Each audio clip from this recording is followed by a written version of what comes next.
सुन रहे हैं हमारे किसान बहनों और भाइयों, ये भारतीय जनता पार्टी की सरकार आपकी सरकार है, किसानों की सरकार है।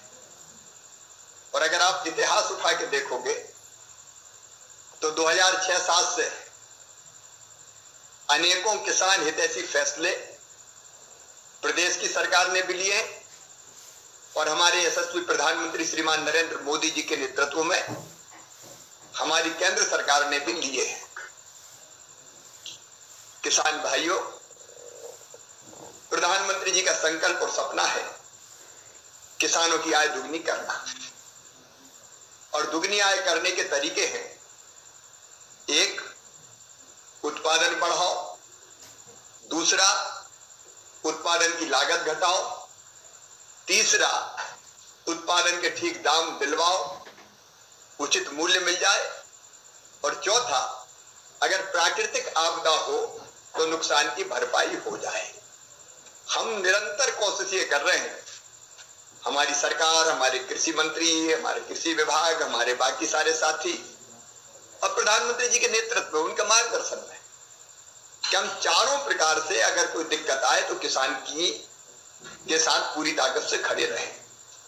पहली चीज है उत्पादन बढ़े, लगातार नई टेक्नोलॉजी आए, सिंचाई का पानी मिल जाए, क्योंकि सिंचाई का पानी अगर आए तो अपने आप आए डबल हो जाती है, उत्पादन कई गुना बढ़ जाता है। इसलिए मध्य प्रदेश में जहां कभी सिंचाई की क्षमता सरकारी साधनों से, नहर इत्यादि से केवल 7.5 लाख हेक्टेयर थी, हमने बढ़ा के उसको कर दी है लगभग 42 लाख हेक्टेयर, और अब 65 लाख हेक्टेयर तक ले जाना है। तो एक, उत्पादन बढ़े, उसके लिए हर संभव प्रयास। और अब आप देख रहे हैं 2002-03 तक किसान कितनी फसल ले पाता था? ज्यादातर किसान एक फसल लेते थे, ज्यादा से ज्यादा हो गया तो किसी ने 2 ले ली। ये 3 फसल का चमत्कार भी भारतीय जनता पार्टी की सरकार में शुरू हुआ। हम लोगों ने तय किया कि बांधों में पानी तो छोड़ो, किसान के पास ट्यूबवेल और बाकी सब चीजें, तो बिजली का विस्तार भी किया, उसके माध्यम से पानी दो। तो हमारे किसान 2 या 3 फसलें लेने लगे, तो इसके कारण उत्पादन बढ़ा है। फसल का भी उत्पादन बढ़ा, फिर 3 फसल लेंगे तो जाहिर है कि उत्पादन और तीसरी फसल का बढ़ जाएगा। उत्पादन की लागत घटे, इसलिए अनेकों 0% ब्याज पे कर्जा क्या है? उत्पादन की लागत घटाने के लिए, नहीं ब्याज दे दे के ही मर जाए। और इसलिए लागत घटाने के अनेकों प्रयास किए, उसके विस्तार में आज मैं नहीं जा रहा, और किसान को उचित दाम मिले।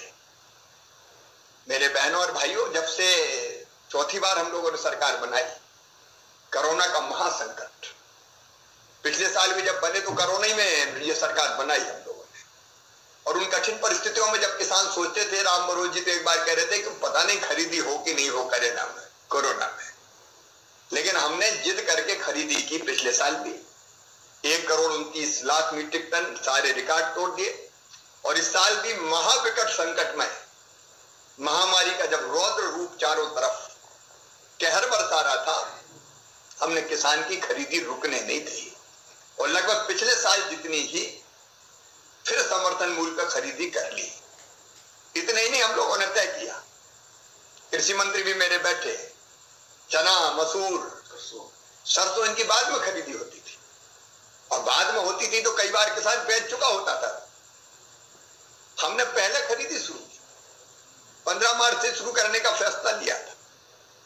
उसके कारण दोनों लाभ मिलते हैं, एक तो कि सरकार खरीद भी लेती, कई बार रेट भी बढ़ जाते हैं कि सरकार खरीदेगी तो चना अपन को चाहिए, तो फिर रेट बढ़ जाते हैं। तो बढ़े हुए रेट का ये अलग लाभ खरीदी के कारण होता है। इसलिए चना हमारे पास 1,70,000 मीट्रिक टन ही आया, अभी भी किसी का रह गया और रखा तो चिंता मत करना भैया, अभी भी खरीद लेंगे। चना, मसूर, सरसों, बाजरा सब खरीदा।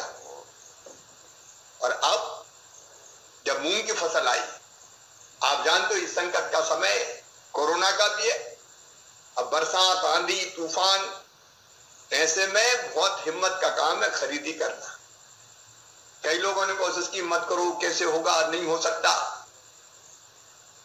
बरसात में खरीदेंगे कैसे? लेकिन जब हम लोगों ने देखा, आकलन किया, हम लोग बैठे, तो पता चला मूंग के दाम गिर रहे और घटते घटते 6000 के नीचे आ गए। तब लगा कि अब तो किसी भी कीमत पे किसान का मूंग खरीद नहीं है, अगर नहीं खरीदेंगे तो ये बहुत कम कीमत हो जाएगी, किसान को घाटा होगा। और इसलिए हम लोगों ने फैसला किया, त्वरित फैसला, चाहे आंधी तूफान बारिश कुछ भी हो, हिम्मत का काम है लेकिन करेंगे। इसलिए फैसला किया कि मूंग खरीदी जाएगी। अब मूंग खरीदने का फैसला हुआ तो कृषि मंत्री जी मुझे बता रहे थे कि 500 रुपया कुंटल तो बढ़ ही गए। हम खरीदेंगे सर, तो हम खरीदेंगे मूंग, आप चिंता ना करें, क्योंकि सरकार के हित ही किसान का हित है।